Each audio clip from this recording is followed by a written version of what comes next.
Hey, Benedict, how are you? Yeah, I'm good. How are you? Good, good to see you, as Nice to see always. you too. And a totally fascinating movie. I mean, Thank you. it would have been great if somebody had just written this as a script, as fiction. But to find out later that it's fact, was that something that also helped pull you into wanting to be in this movie and make the movie? Well, Dominic pitched it to me, who I've worked with before on the Hollow Crown series, the Shakespeare history plays where I played Richard III for him, and then before that in the role at the Royal Court Theatre, where he was artistic director for many years. So we had a working relationship and a great friendship born out of those experiences. And we'd always said, let's find something special to do again soon. And he beat me to the post and he pitched this story to me. And at the end of the pitch, I was like, "Is this true?" I mean, I knew about the Cuban Missile Crisis and the key players, Khrushchev and Kennedy. He went, "No, this is all true." And I read Tom's script, and they really dug deep on their research, and they were in absolutely kind of what's the word? Completely and utterly absorbed in that world. And a lot of the heavy lifting from that point of view was done by them. But yeah, I was shocked to discover this story. And I guess for certain reasons, the backroom players are often the last to sort of find the light. I mean, Greville had written 2 books about it, and in his time was quite celebrated. And I think certainly my parents' era sort of vaguely remember the name, but certainly for my generation, it's a story that's been lost. And so yes, I think it's a great one to bring to light. I think he's an everyman. He's an ordinary man who does an extraordinary thing. He's coasting towards, middle age and early retirement. He's got a kid and has his scotch and his paper in his hand at the end of the day with his slippers on. And, he's a salesman of industrial manufacturing machines. I mean, it's pretty dull, but he still managed to sort of make a cheery thing out of it. And he's comfortable. He's just comfortable. And then he's thrown this massive curveball, asked to step up to the plate, and he does. And beyond that, he then doesn't sacrifice himself, but risks what he then endures, which is the outcome, which I would say, I guess, if people haven't seen the film, in order to save Penkovsky, this guy who he has this intense relationship with. And I say relationship rather than friendship. These guys were utterly joined at the hip for the time that they worked together, and they adored each other. And in the end, my character Greville ended up risking his life and liberty for him to try and rescue him from the KGB. Oleg Penkovsky was the highest-ranking Soviet official turned informer during the Cold War, and he wanted an amateur because all the other diplomatic channels of spycraft had been blown wide open by various KGB busts at the embassy, the US embassy, UK embassy, etc.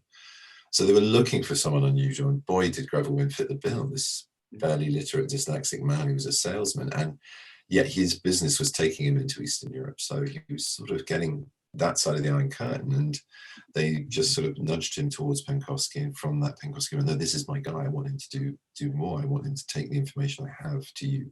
I only trust him. I want an amateur," and he is an amateur. And he became this, from naive, very knowing, a master of spycraft, and then in the end, this heroic friend. And I was just, I was really pulled into the idea of playing that arc. I get asked to play a lot of extraordinary characters who, when you meet, you go, "What? How?" Whether it's a Turing or a Sherlock or a Julian Assange. But this guy's, you get what you see. It's all on the sleeve, and yet, this journey is just remarkable. I think that's kind of inspiring in this time. There's lots of acts of heroism, and where ordinary people are being asked to do extraordinary things and stepping up to the plate and delivering. And so, hopefully, that'll be a nod and a salute to them, as well as Greville's story. And this is across the board, whether it's the pandemic or Black Lives Matter or #MeToo, these movements, as well as the global climate crisis. You have players in all of those issues and all of those movements who are standing up to the plate and taking their responsibility way beyond what they might have imagined it would be and what their lives might have been until that point. And I think it says that, it doesn't matter how humble or how everyday your life is, you can still make a massive difference. What this guy did helped bring about world peace. It's that big a deal, really. Right. Well, Benedict, thank you so very, very much. You're very welcome. Been great talking with you, as always. Take care. Thanks, dude. Love you to see you. Great to see you. Dominic, how are you? Good to see you. I'm all right. I'm good, thank you. Yeah, good to see you. Yeah. There's so many things that are, just so intriguing about this movie. I mean, the story itself is just compelling, especially when you find out it's real. But then the thing I really want to start out with you talking about is it takes place in the 1960s. And the way you shot it and had it looking, it looked like something from the 60s. I mean, that was so great. Tell me a little bit about that. Well, we did watch a lot of movies from that early 60s time. And you know what? I was very keen. It's sort of weird when you do period movies. They always have a sort of glamour about them. I sort of wanted it to be a bit more textured, a bit more real. And we made some decisions like we weren't going to have any sort of nature in the film. There are actually two scenes set in, one is set in a sort of holiday and the other a vacation, and the other is the sort of golf course. But other than that, everything is set in these sort of man-made environments. And, you know, we made sort of decisions about color and stuff to sort of keep it looking very particular. And it does have a feel, yeah. But we just did a lot of watching. I mean, it's a great period for movies. Oh, that's for sure. That's for sure. I mean, also the Avengers from the 60s was one of my favorite TV shows ever to watch, you know, right. later. And it was like, that's what it took me back to. As we had hit it on earlier, I mean, you know, this would have been a fascinating story if just someone had created it. But to know that it actually took place is just kind of like mind blowing. Yeah, it is mind blowing because these two guys did really contribute to the end of the Cuban Missile Crisis. They didn't even know they were going to do that. They were bringing back information from the Soviet Union. But the extraordinary thing about Greville Wynn was he was not a spy. He had nothing to do with MI6. He was a salesman, just traveling, selling factory equipment, basically. He was an engineer who'd gone into sales, and he was traveling there, and that's why MI6 and the CIA chose him, because he had a great cover. He had a legitimate reason to be there, and for most of the time it worked.